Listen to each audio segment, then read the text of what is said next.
ઉપલેટા તાલુકાના મોટી પાનેલી ગામમાં છેલ્લા 1.5 મહિનામાંથી ખોદી નાખવામાં આવેલા મુખ્ય સ્ટેટ હાઈવેના કામને લઈને સ્થાનિકોમાં ભારે રોષ જોવા મળી રહ્યો છે।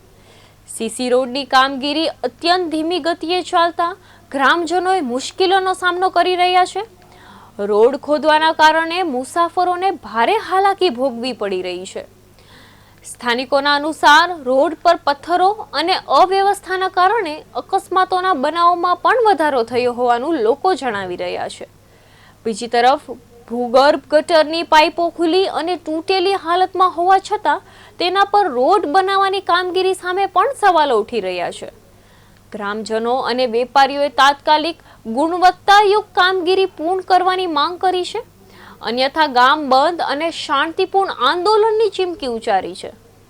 સરકારી કામમાં ચાલતી લાલિયાવાડી પાનેલી મોટી ગામના આજે મોહન બાપાના પુતળાથી લગાવીને છેટ રેલવેના ગટર સુધી જે રોડનું કામ ચાલુ છે 6 મહિનાથી ચાલુ છે, તો છતાં એનું કામ પૂર્ણ હજી થયું નથી। સાઈડો ભરવાની બધી બાકી છે। તમે જોઈ શકો છો આ કામ હજી અધૂરું પડ્યું છે।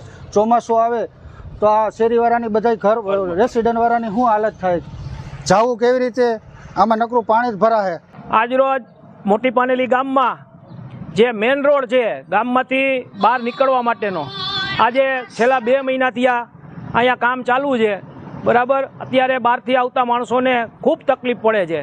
હજી અવારનવાર ધારાસભ્યશ્રીને ચૂંટાયેલા જિલ્લા પંચાયતના સદસ્યને રજૂઆત કરતા કોઈ પણ લોકો અહીંયા કોઈ કામમાં ધ્યાન આપતા નથી। મેઇન રોડનું કામ છેલ્લા 1.5 મહિનાથી ચાલુ છે। કાચબા ગતિએ કામ ચાલુ છે। ભૂગર્ભ ગટર અંદર તૂટી ગઈ છે, કોઈ રિપેર કરવા આવતું નથી। પાનેલી ગામનો બાયપાસનો રોડ 1.5 કિલોમીટર દૂર છે। પ્રજાને જવા આવવામાં બહુ જ મુશ્કેલી પડે છે અને અહીંયા ગામના કામમાં કોઈ આગેવાન કે કોઈ રાજકીય માણસ ધ્યાન દેતું નથી।